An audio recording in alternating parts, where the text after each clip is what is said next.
दोस्तों, कैसे हो आप लोग? आशा करता हूं कि आप लोग अच्छे होंगे। दोस्तों, आज हम बात करेंगे 10th क्लास का मोस्ट वीवीआई ज्योग्राफी का क्वेश्चन, ठीक है।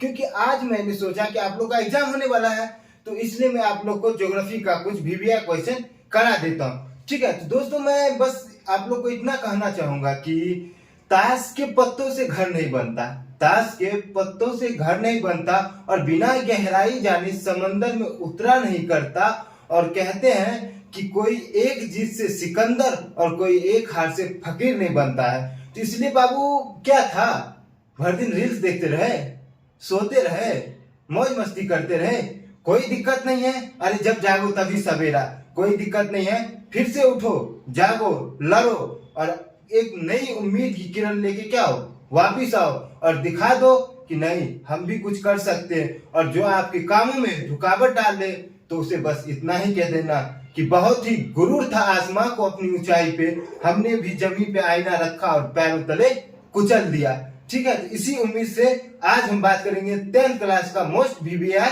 ऑब्जेक्टिव क्वेश्चन जो ज्योग्राफी का है, ठीक है। तो बच्चों, हमने 2011 से लेकर 2017 तक का एनालिसिस किया है पूर्ण रूप से, कि ताकि आप लोग को कोई तरह का दिक्कत परेशानी ना हो। तो चलते हैं हम अपने सिलेबस की ओर, ठीक है। तो सर्वप्रथम हमारा ऑब्जेक्टिव कहता है इसमें पहला कि काली मृदा का दूसरा नाम क्या है। मतलब आपसे ऑब्जेक्टिव में पूछा जाएगा कि काली मृदा का दूसरा नाम क्या है। तो ऑप्शन में दिया है बलुई मिट्टी, रेंगूर मिट्टी, लाल मृदा और पर्वतीय मृदा। तो कौन होगा बच्चों इसमें? रेंगूर मिट्टी, यानी कि काली मिट्टी का दूसरा नाम क्या है? रेंगूर मिट्टी, ठीक है बच्चों। आगे कहेगा कि मरुस्थलीय मृदा का विस्तार कहां से है, यानी कि आपसे पूछा जाएगा कि मरुस्थलीय मृदा का विस्तार कहां से है। तो आप लोग क्या बोलेंगे? ऑप्शन में है उत्तर प्रदेश, राजस्थान, महाराष्ट्र और कानपुर। तो हम क्या लगाएंगे इसमें? ठीक, राजस्थान, यानी राजस्थान में मरुस्थलीय मृदा का विस्तार है, ठीक है बच्चों। आगे कहता है कि सीमेंट उद्योग का सबसे प्रमुख कच्चा माल क्या है, यानी कि सीमेंट उद्योग का सबसे प्रमुख कच्चा माल क्या है। तो आपके ऑप्शन में है चूना पत्थर, बॉक्साइट, ग्रेनाइट, लो एस। तो इसमें क्या होगा बाबू?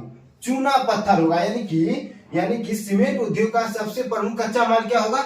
चूना पत्थर होगा। ओके बच्चों, आगे कहता है कि मथुरा तेल शोधक कारखाना किस राज्य में स्थित है। आपसे पूछा जाएगा कि मथुरा तेल शोधक कारखाना किस राज्य में स्थित है। तो आप यानी राज्य पूछ रहा है, तो इसमें कह रहा है कि यूपी, एमपी, लखनऊ और भारत। तो ये क्या हो जाएगा? यूपी हो जाएगा, ठीक है बच्चों। आगे कहता है कि कोयले का प्रमुख उत्पादक राज्य कौन सा है, यानी कि कोयले का कोयला कौन सी राज्य में सबसे ज्यादा उत्पादित होता है। तो ऑप्शन में है बिहार, झारखंड, मथुरा और कानपुर। तो इसमें से कौन सा होगा? झारखंड होगा। ओके बच्चों, आगे कहता है किस राज्य में वन का अधिकतर विस्तार पाया जाता है, यानी आपसे पूछा जाएगा कि किस राज्य में वन का सबसे अधिक विस्तार पाया जाता है। तो ऑप्शन में है केरल, कर्नाटक, यूपी, एमपी। तो कौन सा होगा बाबू? यूपी होगा, यानी कि उत्तर प्रदेश होगा, ठीक है। आगे आपसे कहेगा कि बिहार में खाद्य कारखाना स्थित है, यानी कि बिहार में खाद्य कारखाना कहां पर स्थित है। तो ऑप्शन है पटना, बरौनी, पटना, मथुरा और दिल्ली। तो कौन सा होगा? बरौनी, यानी कि बिहार में खाद्य कारखाना कहां पर स्थित है बाबू? तो बरौनी में। ओके बच्चों, तो आप चाहे तो इसका स्क्रीनशॉट ले सकते हैं, ठीक है।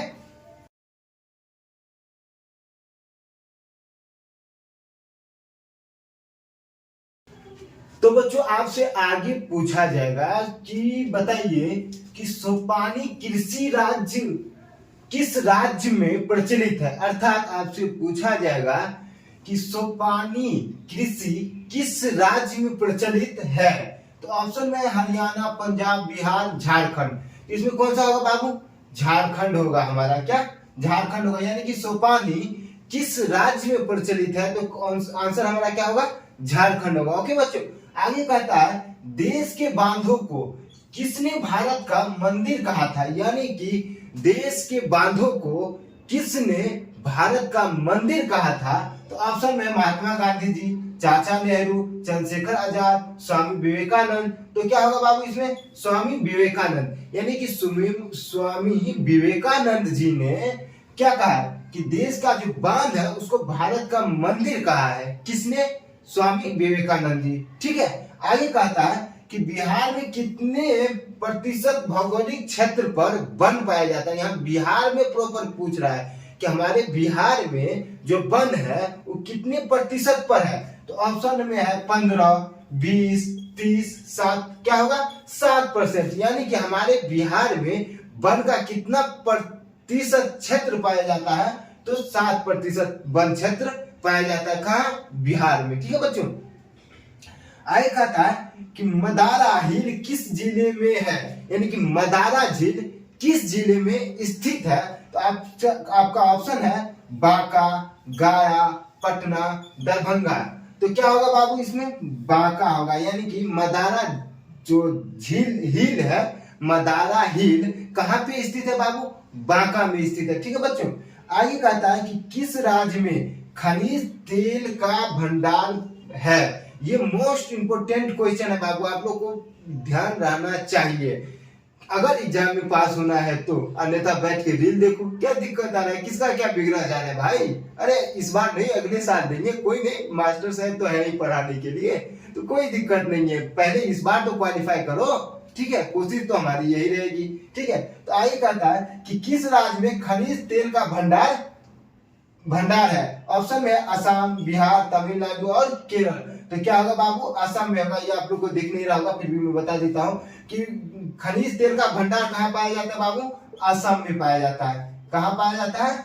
असम में पाया जाता है। ठीक है, आगे कहता है कि उड़ीसा का प्रमुख फसल कौन सा है। यानी कि आपसे पूछा जाएगा कि देखो खनिज तेल का जो भंडार कहाँ है? उड़ीसा में है। और वही आपसे पूछ देगा कि उड़ीसा का प्रमुख फसल कौन सा है, तो क्या दोगे आंसर में बाबू? ऑप्शन देख लेते हैं एक बार। चावल कह रहा है, दाल कह रहा है, आलू कह रहा है, मक्का कह रहा है। तो इसमें क्या होगा बाबू? चावल। यानी कि उड़ीसा का प्रमुख फसल कौन सा है?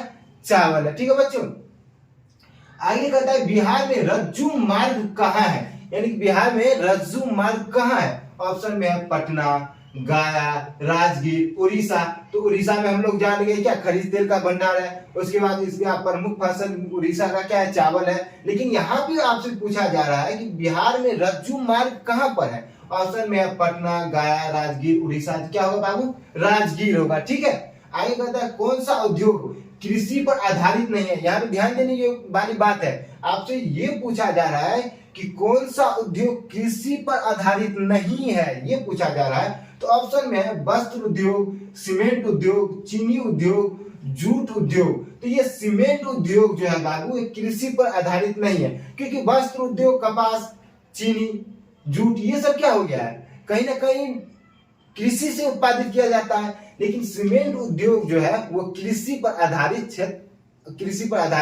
नहीं है। ठीक है बच्चों, आगे कहता है कि संजय गांधी जैविक उद्यान कहाँ पर है। ये बार बार क्वेश्चन पूछे जाने वाले क्वेश्चन है, मोस्ट प्रीवियस क्वेश्चन है। ठीक है, तो आपसे पूछा जाएगा कि संजय गांधी जैविक उद्यान किस नगर में स्थित है। तो आपका ऑप्शन देख लेते हैं एक बार। कह रहा है पटना, गया, दिल्ली, मद्रास।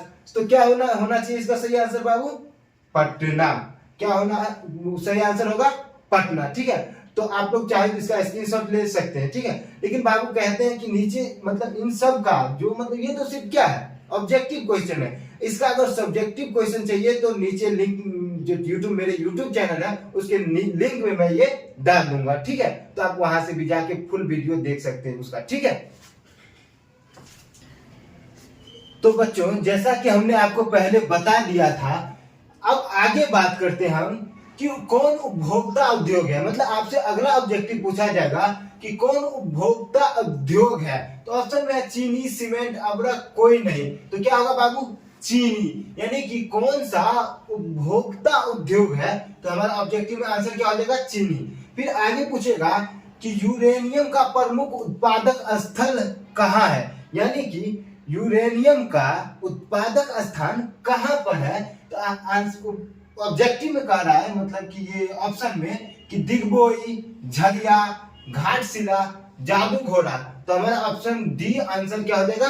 करेक्ट हो जाएगा। यानी कि यूरेनियम का प्रमुख उत्पादक स्थल कहाँ पे है? जादूघोड़ा में। ठीक है बच्चों, आगे कह रहा है कि कर्नाटक में डाइस मुख्य रोपण फसल है। यानी कर्नाटक में डाइस मुख्य रोपण फसल है। तो ऑप्शन में कह रहा है कहवा, गन्ना, कपास, आलू। तो सही क्या आंसर हो जाएगा? कहवा, यानी कि कर्नाटक में कहवा मुख्य रोपण फसल है। ठीक है, आगे हम बात करते हैं। कह रहा है कि बिहार में किस जिले में नहर सिंचाई का, यानी कि बिहार में किस जिले में नहर सिंचाई का मुख्य साधन है। आपसे अगला ऑब्जेक्टिव पूछा जाएगा कि बिहार में किस जिले में नहर सिंचाई का मुख्य साधन है। ऑप्शन में है गया, पटना, रोहतास, बिहार। तो हमारा क्या हो जाएगा? Option C will be the right answer. ठीक है बच्चों, आगे कहता है कि कुशेश्वर स्थान किस राज्य में स्थित है। आपसे अगला पूछा जाएगा कि कुशेश्वर स्थान किस राज्य में स्थित है। तो ऑप्शन में है दरभंगा, समस्तीपुर, दिल्ली, बंगाल। तो हमारा सही आंसर क्या हो जाएगा? दरभंगा। हमारा सही आंसर क्या हो जाएगा बाबू? दरभंगा। आगे कहता है कि कांवर झील किस राज्य में स्थित है। आपसे आगे पूछा जा रहा है कि कांवर झील किस राज्य में स्थित है। ऑप्शन में है दरभंगा, समस्तीपुर, बेगूसराय, इनमें से कोई नहीं। तो हमारा सही आंसर क्या हो जाएगा बाबू? बेगूसराय, यानी कि बेगूसराय में हमारा क्या है? कांवर झील है। ठीक है, आगे कह रहा है कि बिहार में सबसे अधिक आबादी वाला जिला कौन सा है। यानी कि आपसे पूछा जा रहा है कि बताइए कि बिहार में सबसे अधिक आबादी वाला जिला कौन सा है। तो ऑप्शन में है पटना, गया, हाजीपुर, दरभंगा। तो क्या आंसर हमारा सही होगा? पटना, यानी कि बिहार में सबसे अधिक आबादी वाला जिला कौन सा है? पटना। आगे कह रहा है कि सौर ऊर्जा का कौन सा साधन है, यानी कि सौर ऊर्जा जो है वो कौन सा साधन है। ऑप्शन में मानवाकृत, मानव के द्वारा बनाया गया, यह पुनः पूर्ति योग, अजैव, या इनमें से कोई नहीं। तो पुनः पूर्ति योग सौर ऊर्जा का एक साधन है। ठीक है, जो स्वतः उगता है, उसे कोई बनाता नहीं है। ठीक है, आगे कहता है कि भारत का राष्ट्रीय पक्षी कौन सा है। ऑप्शन में मोर, कबूतर, उल्लू, बगुला। तो हमारा सही उत्तर क्या हो जाएगा? मोर। आगे कहता है कि बिहार का सबसे बड़ा नगर है, यानी बिहार का सबसे बड़ा नगर है। ऑप्शन में है पटना, गया, हाजीपुर, बिहार। तो सही आंसर क्या हो जाएगा? पटना। तो आशा करता हूं कि आप लोग को ये वीडियो काफी क्या हो, अच्छा लगा हुआ हो। ठीक है बच्चों, और मैं आज ऑब्जेक्टिव करा रहा हूं, फिर मैं इसका सब्जेक्टिव भी क्या किया हूं, करा दिया हूं। जो नीचे डिस्क्रिप्शन में लिंक दिया गया है, आप वहां से जाके क्या कर सकते हैं, देख सकते हैं, वॉच कर सकते हैं और एग्जाम में अच्छा प्रदर्शन कर रहे हैं। तब तक के लिए टाटा, बाय बाय।